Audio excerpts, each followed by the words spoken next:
it started off with Minecraft. Yeah. Mm-hmm. Yeah, you still got the I I've got the mug. Yeah. And then it was something else. Fortnite. Yeah, it did. He went to Fortnite. Oh my God, there's a kid round here called Noah's Noah. Have you ever heard of him? No. 2 million subscribers. He lives down the end of the road. Of course he does. Can't get him to do the podcast. Yeah. Do you want to come in and talk to him? Because I wouldn't know what to say to him. Oh yeah, we'll I chat to would, him. But I would it be just like a depends. lame dad going.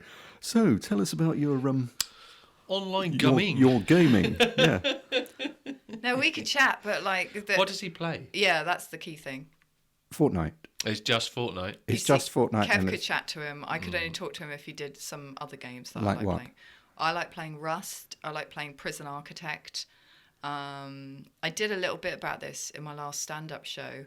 I did a bit about online gaming addiction. Noob. Isn't it? Noob. Yeah. Fantastic. Loved it. Thank you. Which is for those of you who are not into online gaming, Noob is short for newbie. And depending on how you spell it, because I did a Facebook poll, it depends on whether you are condescending to that person or not. You could be a noob, which is N-E-W-B, which means you're just new at something. But you could be a noob, which is N-O-O-B, which is you're an idiot. Yeah, like a noob. Grem. Yeah. So we could talk to him, but like Kev's played Fortnite. Yeah, I've played Fortnite, not very proficiently. I mean, I found the best way to get in the final, because you have to get in the final. Well, you have to be the winner, really. Yeah, no, but you the best way to get into the final 3 is just to hide. Don't you get banned if you do that? No. Don't they find you, or no? You can. Well, you get grassed up by an algorithm box. There's a circle of toxic gas that closes. So That's if right. You Seen hide that. in, yeah. If you hide in the wrong place, you'll get eaten by that. But you know where it's going to end roughly. You'll be in the middle of that thing. So you just run to the middle, find a bush, wait in a bush till there's 3 of you left. Then wait for those 2 to kill each other, and then That's hope. not very sporting. Ah, it's totally sporting. It's the only way I'm going to win. Rubbish at the game. So my son, I was kind of, I stopped moaning at him about it because he one day he said to me, he said you just don't understand, Dad. Wow. You don't understand. And I thought, right, I'm just going to listen to that and let that sink in. You don't understand. You probably don't understand. I probably didn't understand how important it was to him. And did you not play games when you were younger though? Did you not have a ZX Spectrum or no, anything like that? it was just vandalism.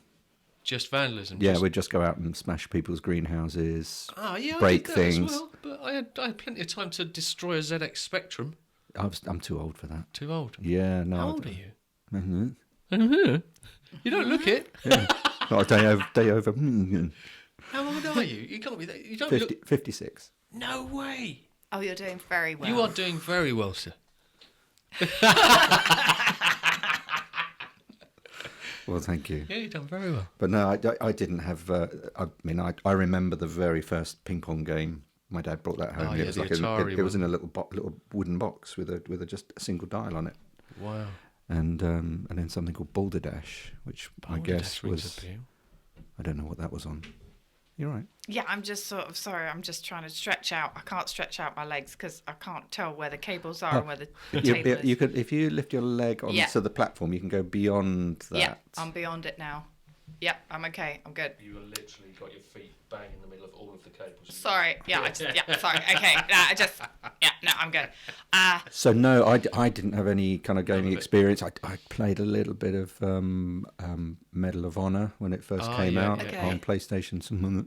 Yeah, 2, that 3, be 1 as well, 1 or 2. Yeah, and Because it made me feel sick that game. wasted a load of time on Desert Strike on Mega Drive. Yeah. Desert Strike.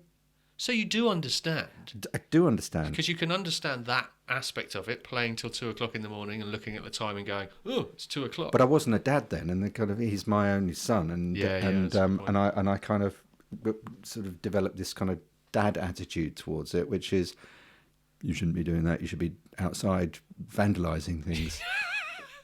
when I was your age. Yeah. I was throwing stones through people's greenhouses.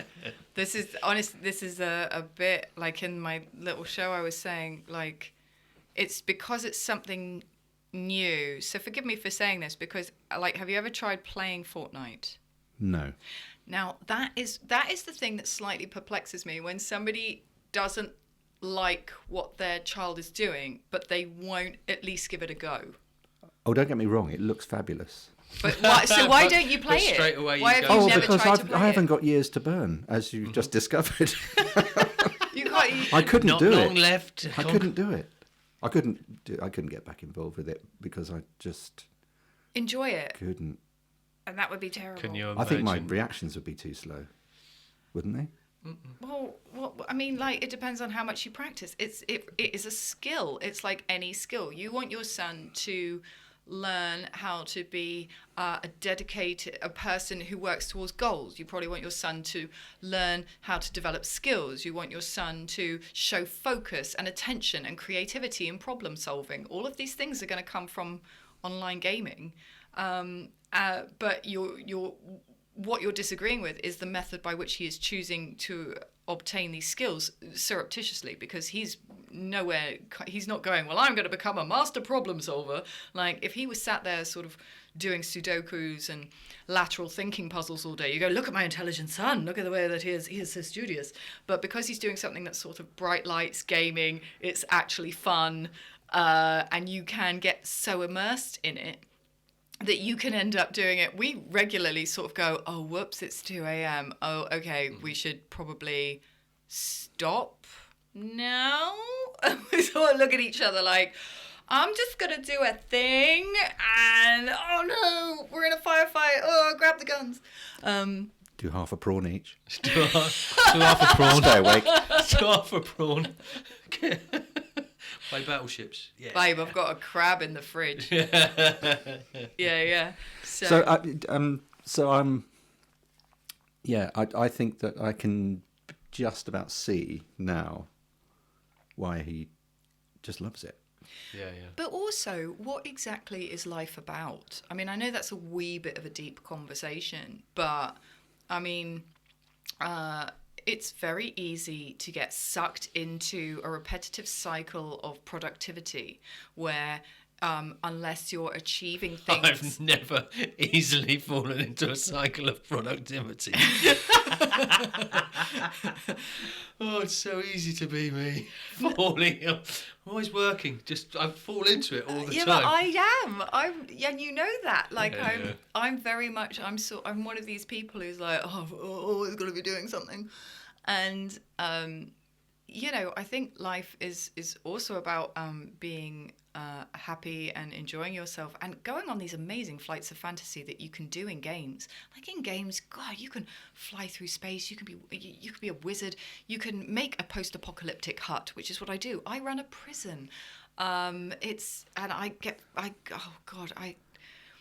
been giving tours of my prison because a little bit like Alcatraz, everything kind of went wrong. I made an amazing prison. I had 1,700 inmates. It was huge. It was called HMP Marshmallow. I think that actually does totally validate the fact that you fall into a cycle of productivity, because even when Diane's not working and she's gaming, she likes to game as a prison warden. So she likes to have a job in her game, which just seems a bit strange to me. You could do anything. I think I'd like to run a prison with the minimum amount of funds available. So we're budgeting this week, everybody. We're going to have to take in more maximum security inmates. I know that's not a popular choice. Okay, we're going to have to... Honestly, this is what this game is all about. It's like the plumbing's broken in B-Wing. Oh! Is it like Sims, where you have to kind of budget for... Sim prison. Yeah. You got it. It's two-dimensional. You have to budget. What was that Australian thing with all the prisoner I almost said lesbian out now. Yeah. Lesbian. They were lesbians, weren't they? Prisoner on Cell Yeah, Block H. and Orange is the New Black. That's a great kind of show about a women's prison called Lichfield, and I totally get it from the speaking as a governor. Admin's perspective. Yeah. I am a warden, and just, oh my God, can I tell you, when you've done everything You're giving them literacy programs. You've made the visitor facilities great. You're giving them time off, and they still shank each other. It is just heartbreaking. Do you hang anybody, or is there any? There is an electric chair in the game. No, yes, there? but it was with a heavy heart that she did it the first time. She didn't want to do it, but I forced her to do it.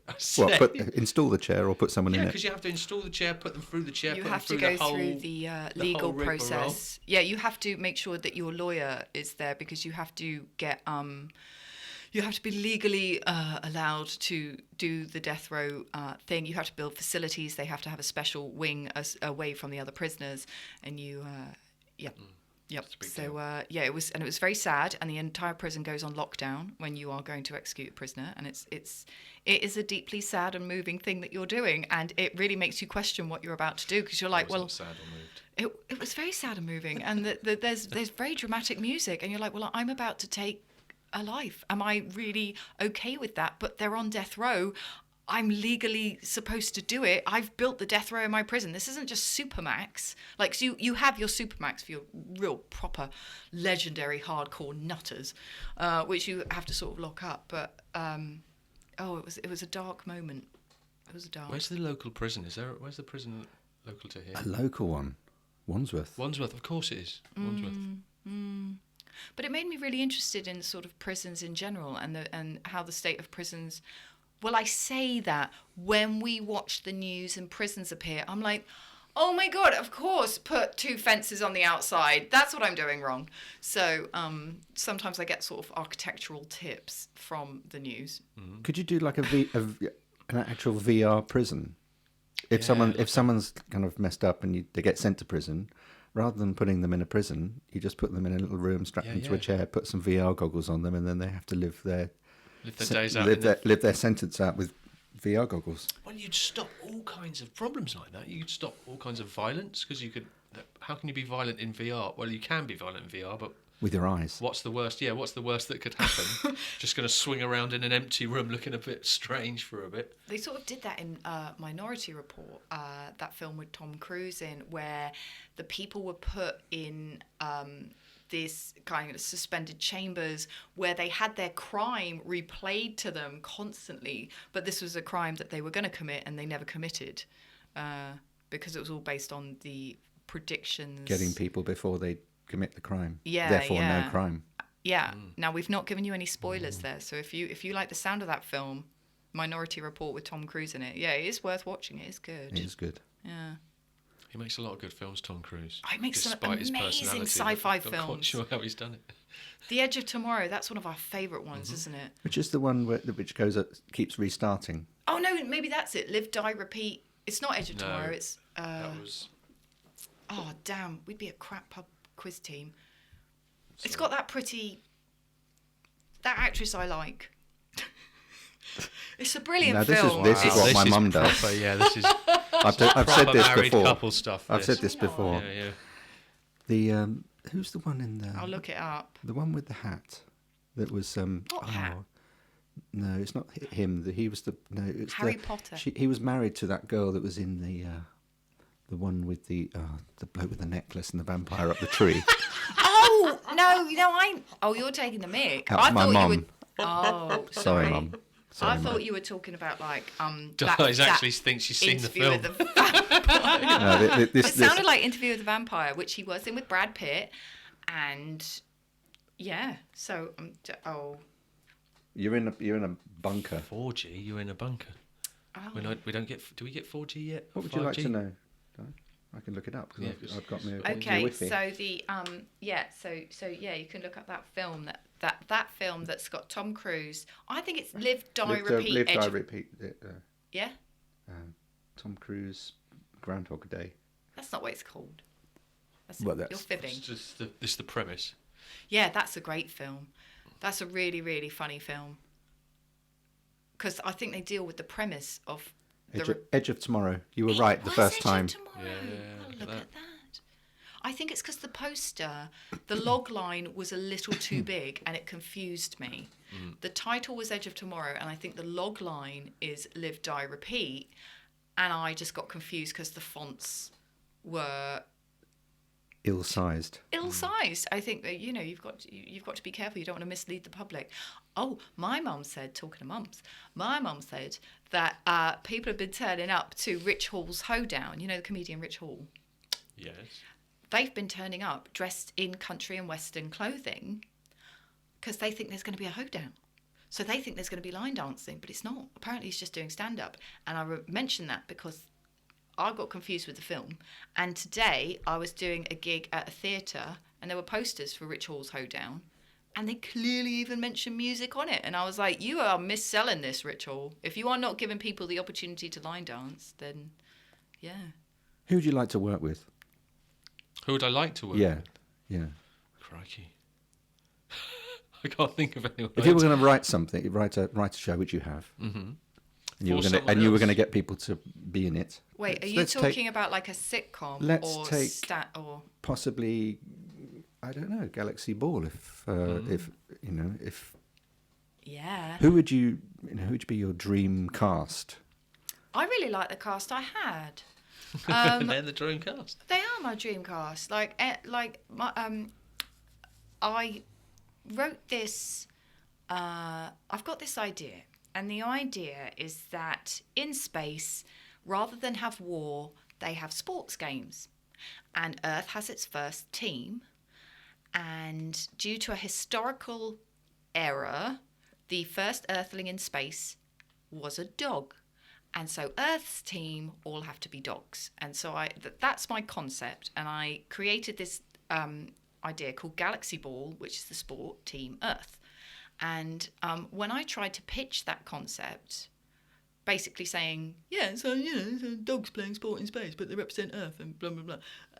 People sort of glazed over, looked at me like I was mad, checked where the door was, looked at their watches. Like, nobody really sort of got the concept. And even when I gave the script to people would read it and go, I mean, it's brilliant, but it's utterly bonkers. And I'd be like, well, yeah, but it'll work.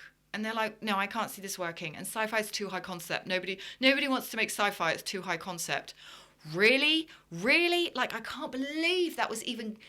I can't believe people dare in this day and age to give that to me as have you seen Netflix or Marvel's Avengers or anything that's on the television now? Everything's sci-fi now. It's bizarre. Like Star Trek Discovery. Like there's so much sci-fi out there for people to give that to me as an excuse. It was just like no. So yeah, like the Avengers, the biggest grossing film ever. I know they always sci-fi. say that, but monstrous. Doctor Who. 3-something hours long. Yeah. God. It's just, your screensaver's come on. Does that mean we've been talking too long? Oh. I like it, though. I wonder whether... It's a bit prawny. Sorry, yes. So what, I made a web series to show that it would work. Did that dishearten you? Of course it did. Yeah. I mean, you work really hard on an idea, and we're all sort of given this idea that we live in a meritocracy. The harder you work, therefore you will achieve. That's not true. You can work as hard as you like and you still might not get the thing that you want. You're going to stick with it though, aren't you? You're going to make that work one way or another one day. Yeah. I just have to I don't know. I'm not sure how. I mean, I might just make the second web series and just throw some of my own money behind it and stuff like that, which I did the first time. Well, I say that, I bought the cast lunch. I made the dog costumes as well, and I learned how to use editing and film software, and I've even been learning special effects to try and sort of make it all good. But Dreamcast, well, there is no way on God's green earth that I would let go of any of the people who were in the cast the first time round, because they... Not for £1 million? I'd give them a portion of it. I'd buy them off. I'd go, sorry, thank you. Mm-hmm. Check your morals. There you go. Now just go do a fringe show for nothing. Because they gave me their time and their talent, and they didn't. Yeah, so I keep all of them. But then if I could include, are we only talking about comedians or like actors or well? No, you can. It's your show. You can say what you like. Okay, can you come back to me? I just need 2 minutes to think about it. Kev, have you written anything? I haven't written anything. No, I don't want anyone to be in anything I've ever written. You must have woken up one day and gone, "Oh, that's a good idea. Yeah, I'm going to do that." I've done several things like that. and I've taken them to production companies and been through that whole rigmarole. So I'm. Have you still got one that you know will work? No, not really. I haven't got one that worked. They've actually been crushed or made. And in one case, it was made by some of the people that I'd already suggested the idea to. So stolen. Yeah, totally. No way. Yeah, totally. So a bit bitter about that, and a bit jaded. So how long ago was that? That was 2006, 7, around that. Well, it was a period, obviously, because these things are never quick. Did it do well? And yeah, it did all right. Cool. Bit of a series on Dave. What sort of person would do that? An a blackguard. arsehole. Yeah. Well, yeah. I don't know. A cad. Yeah. So that's where I was with those. So I had 2 ideas like that, and both ideas. The second idea was just made just at the wrong time, and I was just a bit late. So now I tend to just make a program about me trying to become a racing driver. That's. Oh yeah, you do a bit of that, don't you? I do that because no one can steal that idea. Well, they can steal the idea. I mean, it's not an original idea by me, but it means that it's about me, so it won't ever change. So I do it on YouTube as well, because then I don't have to sit in those funny meetings where your idea morphs into something else. What's the channel called? The channel it's just Kevin Shepherd. That's what it's called. It's just my name. Yeah, how cool is that? Yeah, and yeah, put videos up there. Learn how to be a racing driver. Yeah, if you type Kevin Shepherd comedian or Kevin Shepherd old dog new tricks, because that's the title of the series, if you put that into a YouTube search engine, then it's really interesting, because Kevin started this when he was 44, and it's basically sort of the video diary of a 44-year-old man who goes, I still have dreams. I still want to achieve my dream of being a racing car driver. Let's try it. Do you know what I mean? And I think that's quite relevant to a lot of people, because I'm sure there's a lot of people out there who still want to do stuff, but they're having a midlife crisis. No, but they go, Midlife adventure. I can't. I'm too old. Yeah. Well, I have actually. I mean, in all seriousness, I've got an issue with the term midlife crisis. I never said midlife crisis. No, I'm not. I'm just. That's why I brought it up. I'm the person with the issue. I think it's an odd time. I mean, would you say you've had a midlife crisis? Would you? Yeah. Yeah. But how would you describe what happened? We're sat in it. I don't think it was. Somebody said to me it should be called a midlife adventure. Oh, I like so that. whether you buy a black quad bike and go racing around Surbiton, or I don't know, the dalliances of insecure blokes in their 40s. Yeah. Yeah, see, that's my issue with it. That is actually my issue with it. Is I think that a midlife crisis really boils down to a man at a certain age coming to terms with his own death and his mortality. So they do something a little bit wayward because they think, well, I haven't got long left. But it's quite a serious. Or it's a reaction to becoming invisible as a man, exactly. Approaching middle age, and suddenly you're. Do you think it only affects men? Well, no, I was going to ask you about this a little bit later on. I think it's only. I think because it's men, it's viewed as a midlife crisis, and it's actually viewed as quite a sort of jokey. Look at that idiot with his bike and his girlfriend. Look at that idiot. Where it's actually quite a dark and serious time in a man's life, and in this era where we're talking about mental health and positive mental health, and that seems to contradict. So midlife crisis is not necessarily just the thing to poke fun at, but I think for women it's different. It would be treated differently if they said, I'm struggling with not being seen, I'm struggling with my own mortality, I'm struggling with all these issues. It's not called a midlife crisis then. Then you're suffering, and validly so. I mean, it's a real thing, and I don't know if it's... But for men, I think it's the other way around. I think it's the case of they go, I think there's a big difference between having issues with confidence and doing things, and getting old. Yeah, getting old is a terrible thing, and it's very that's very different, I think, for men than women, and I don't really know what the lady take is on that. Well, I can only talk up to 38 years. So what I have sort of witnessed and learned is that women do have midlife adventures / crises.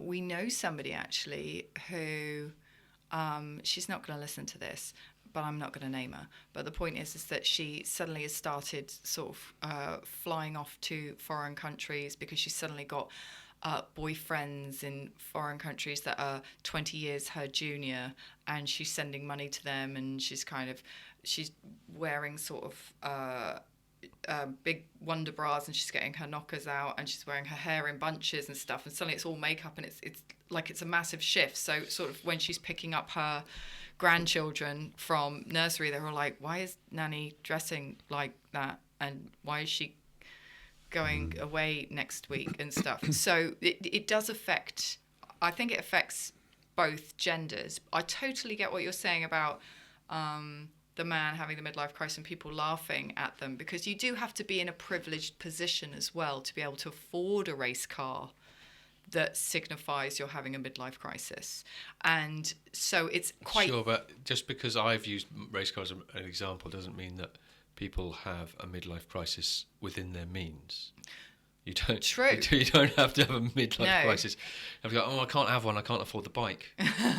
No, that's very true. And in fact, because you're having that kind of breakdown, you'll just go for it anyway. You could save up for it. You could have a hog fund, couldn't you? Yeah. A hog fund. Hog fund. I like that.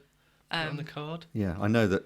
Yeah, if your dad or your parents or your mum, because I'd mentioned this to Neil actually, Neil Cole, and I said that my dad never gave me any kind of hints or warning about what it's like to grow older and what was going to start happening to me. Just kept telling you that youth was wasted on the young. Yeah, you're wasting your time. But then I said, well, why wouldn't he give me some kind of pointers or some warnings or something like that? And Neil said, well, probably because he didn't want to piss on your chips. When you're young and enthusiastic and bright and sparky. My mum tells me all the time about how I'm going to get older and how it's horrible and how it's terrible. Babe, let's face it, with your mum, you've got the soggiest chips.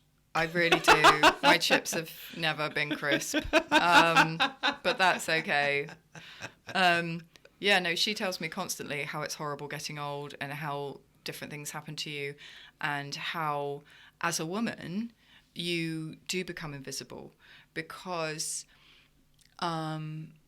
obviously you can feel self-conscious if somebody sort of somebody can say you look nice and you can go thank you and that's all great, but equally somebody can sort of be a bit leery and a bit sexually aggressive and you can be like, oh god, no, now I feel in danger. But something that I know a lot of women have discussed is the fact that there suddenly becomes a point where nothing happens and you literally become invisible and you suddenly go, oh, so I don't get anything anymore. I don't get you look nice and I don't get the leery guy.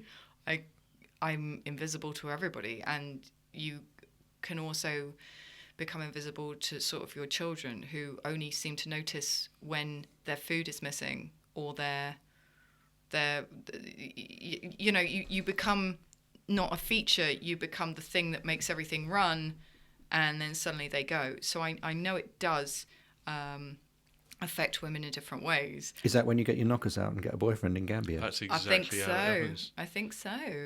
Yeah, but you see that there you can sort of laugh at her the same way that people were sort of, but she is clearly going through something, and these are big flags that she is waving, big flags, but to sort of get past the flags so you can sort of talk to her is the same difficulty as getting past a guy who, So what is a unicycle? It's just the way I like to travel now.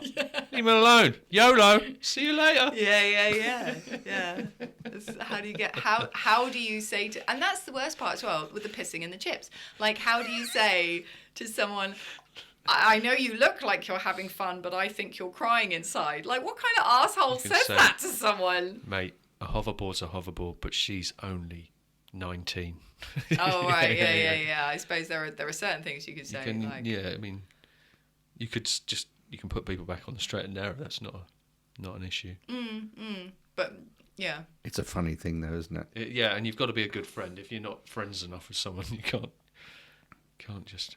Yeah, you do have to have that relationship of trust to be able to say, oh, do you think this has gone off the rails a bit? Like, I'm just saying, we've just painted your entire house black. I mean, it's cool that you are a goth now at 62. I'm just saying, is it your thing now? You've heard this new group called Marilyn Manson. Okay, they've been around for a while. Yeah. What is this? It looks like an MTV thing, but it's probably it does. Yeah, I thought that I couldn't work out whether it was a man or a woman in there. That usually means I've said something wrong, by the way. When No, Kevin you starts... haven't said anything wrong. Oh, okay, good, You're right. fine. Usually he starts I think pointing it's a out... woman.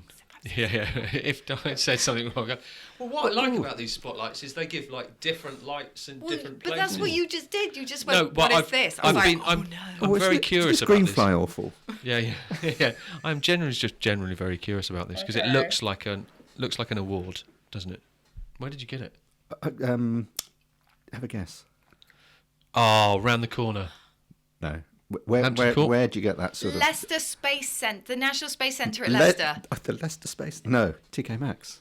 In No Kingston. Of way. course. Yeah. Well, we need to get you a plaque on the front there because you could put anything you like on the front of there. Yeah. If you put MTV on the front of there and went, I'd like to thank my parents and everyone that supported me over the years.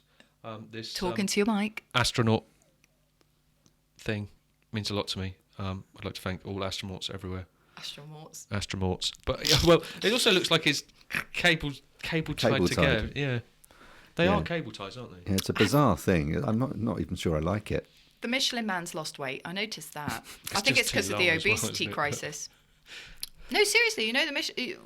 Right, so you drive in. Right, so you're taking the back way from the Ace of Spades roundabout. Is it the Ace of Spades roundabout? You know where the Ace of Spades cafe is? Yeah. And you could go along the A243, but you go towards Kingston. We call that the back way. You go under the train line with the bridge. Yeah. By the YMCA. Yeah, by the Yes, YMCA. yes, There we yes, go. yes, yes. Thank you. Well, to the right, or like opposite the YMCA, a couple of billboards under the bridge. One of them's got a Michelin thing currently up there. Michelin Man has lost weight, and I noticed that, and I was like, "Is this an obesity crisis thing?" Because I'm pretty sure the Michelin Man was like huge. Big guy. Yeah, no, not now. Michelin Man looks like this. Look, Michelin Man's totally lost weight.